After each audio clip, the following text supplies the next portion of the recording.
В связи с сложившейся криминогенной обстановкой просьба обращать внимание на оставленные бесхозные вещи, предметы. В случае их обнаружения. As we moved toward the North Caucasus, we arrived at the Republic of Dagestan at the southernmost tip of Russia. Dagestan used to be a stop at the ancient Silk Road, and as a result is located along the Caspian Sea at the crossroads of Europe and Asia. We stayed in Airbnb in the Derbent city. Spacious room, a private kitchen, the owners can't speak English, and all we relied on was Google Translate. Номеру 600-500. Вот. А вы же русский не знаете. Derbent was known as the Caspian Gates in olden times. The city sits right on the coast of the Caspian Sea, just 30 minutes away from Azerbaijan, and allows to quick access to the Dagestan's beautiful mountains.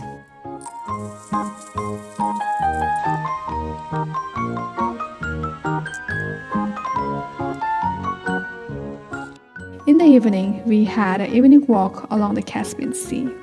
We too were only walkers along the sea. Fishing is one of the all man's hobbies practiced here. और ये भाई साहब ये मछली पकड़ रही है भाई साहब. The next day, we visited Narayankala Fortress. It is Russia's oldest fortress. It was declared a UNESCO World Heritage Site in 2003. Derbent Fortress was built by the Persian Sasanian Empire as a part of large defensive system constructed to protect the peoples of North Caucasus and the West Asia from the invasions of nomads from the north. Its imposing walls dated back to 6th century, which is declared to be Derbent's ancient city. While the official says that Derbent is 2,500 years old, but many locals say Derbent's origins back to 5,000 years. It truly is a city unlike any other in Russia, having an ancient feel with narrow cobblestone streets, old fortress and religious buildings, and extremely diverse population.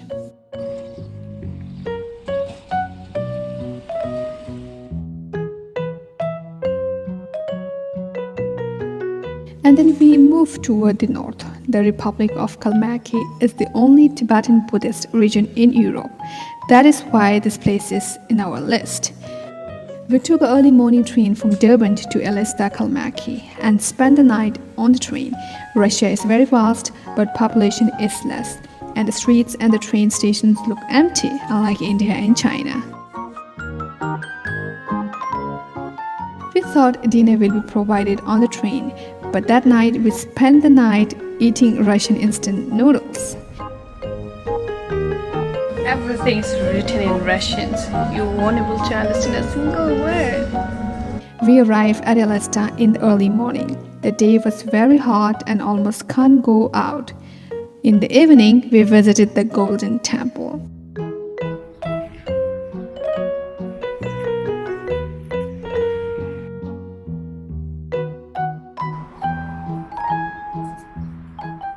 The prayer flag is tied to the bushes and the wall. The fragrance of the incense stick and sung is delighted to our nose. People moving around the sacred stupas and statues and spinning wheels.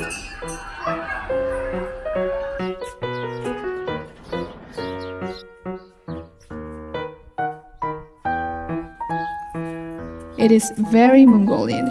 For a moment I forgot I am no longer in Europe. I felt I am somewhere in a Tibetan community in India.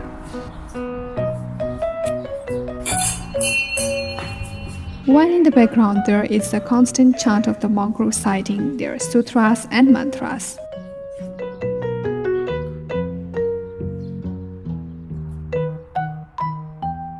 On our visit, Kundaling Rinpoche was teaching his followers. I felt blessed to attend his teaching.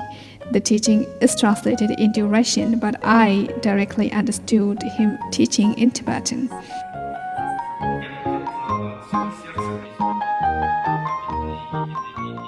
And I am surprised to meet one of the Lama from my village. Here everything looks so familiar and I felt like deja vu.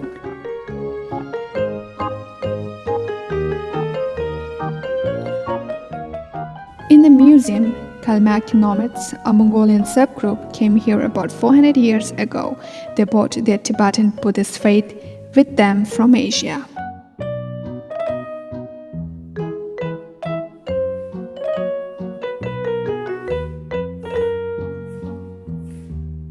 The Republic was dissolved in 1943 under the reign of Stalin. Spiritual leaders were persecuted and the temples were destroyed. The entire Kalmyk people were deported to Siberia and only allowed to return to the region after the end of Stalinism. Since the fall of the Soviet Union in 1990, Buddhism has flourished again in Kalmykia. There are now Buddhist temples, pagodas, and religious statues, especially in the capital city of Elista.